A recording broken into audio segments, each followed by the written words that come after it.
Vă salut, dragi prieteni de la Oradea. Este iunie 18 și am intrat și în crescătoria puiilor să vă arătăm noutăți din crescătoria puiilor noștri. Țin în mână un exemplar deosebit de frumos și anul acesta chiar avem șansa unor exemplare de excepție și foarte sănătoase.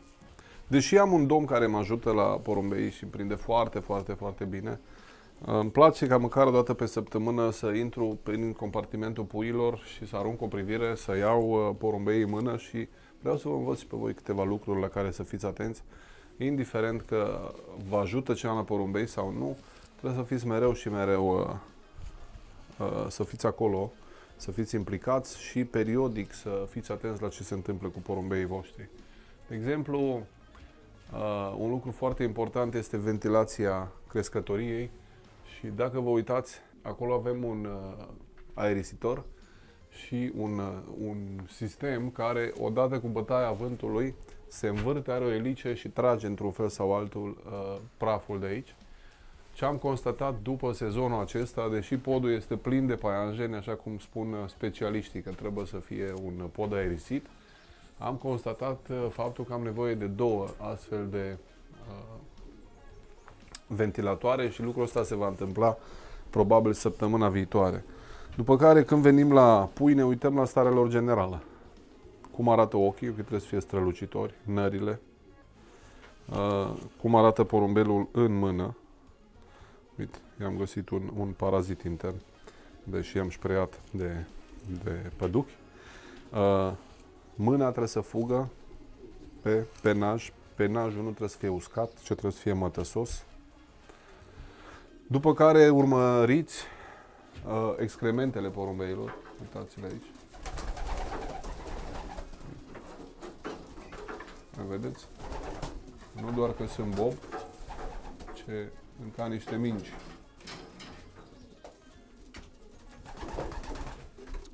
Foarte important felul în care se prezintă excrementele porumbeilor în fiecare zi. Asta e o cerință obligatorie de urmărit în fiecare zi.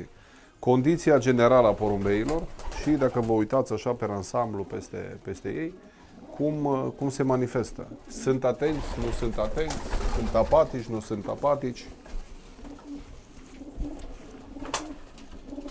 Dacă vă aduceți aminte, dacă nu puteți să dați câteva filmulețe în urmă și o să vedeți despre ce vorbesc, v-am arătat nu de mult că mai adusesem în jur de 10 pui, sper că nu mă înșel, 10-12 pui pe care am ținut aici pe volieră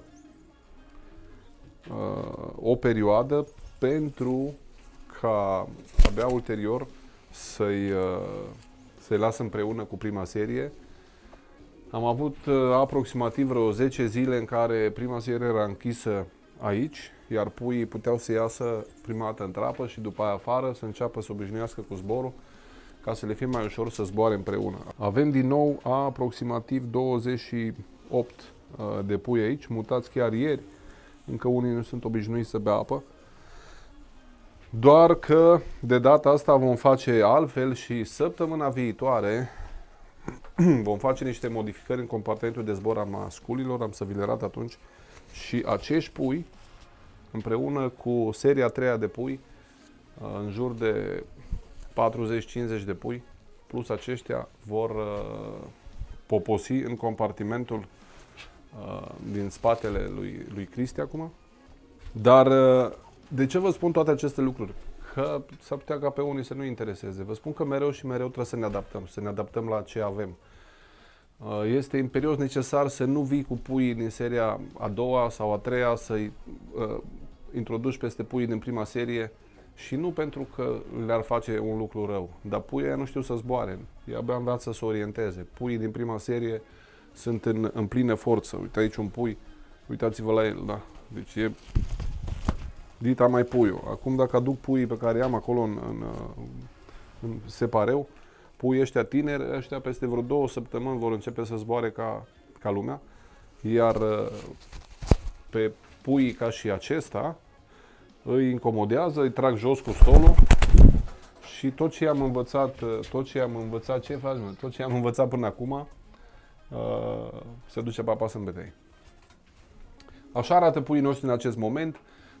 Toți puii de aici vor începe concursurile la sfârșitul lui iulie.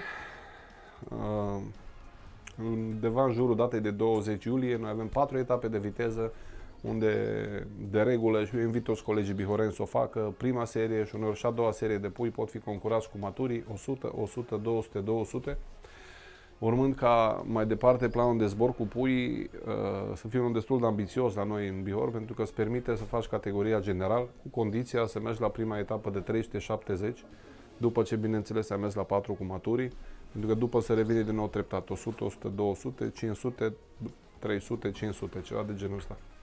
Dar un plan ambițios care îți permite o foarte bună selecție și acești 48 de pui pe care avem aici, inclusiv această femeluță a 49 care a venit cu piciorul rupt și mi-a fost milă de ea să o elimin. I-am dat șansa că poate se recuperează și cine știe ce surpriză ne face. Chiar și pentru puii mai tineri, așa cum v-am spus, foarte, foarte necesar să ne uităm, le deschidem ciocul, vedem dacă n-au probleme de tricomonoză, ne uităm la ochii lor.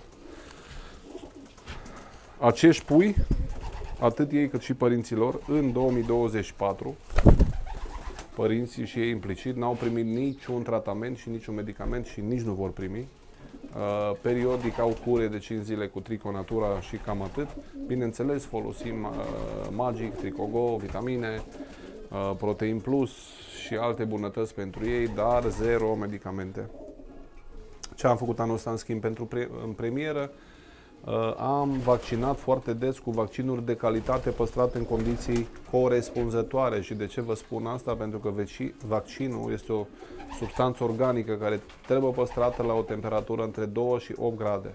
Orice trecere peste această temperatură face ca vaccinul să devină inutilizabil sau efectele lui, de fapt, să dispară. Iar puii aceștia vineri vor avea parte de al 4-lea vaccin. Au fost vaccinați cu Lasota, injectabil, a vaccinat la crescătoarea de producție Claudiu Milian, după care au fost vaccinați cu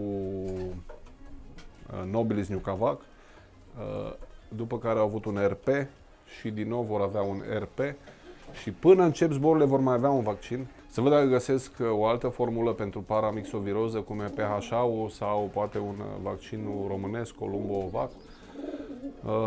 Dar dacă nu, va fi tot RP-ul și vor avea parte de 5 vaccinări înainte de începe zborurile cu puii. Starea lor de sănătate impecabilă până în acest moment.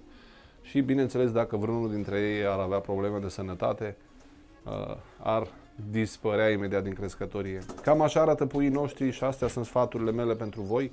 Sper că v-au plăcut, aștept părerile voastre în comentarii și mai mult ca orice, dacă vă place ceea ce facem noi aici, abonați-vă la canalul nostru, accesați butonul din dreapta, clopoțelul de lângă butonul subscribe și mai ales împărțiți aceste filmulețe și prietenilor voștri.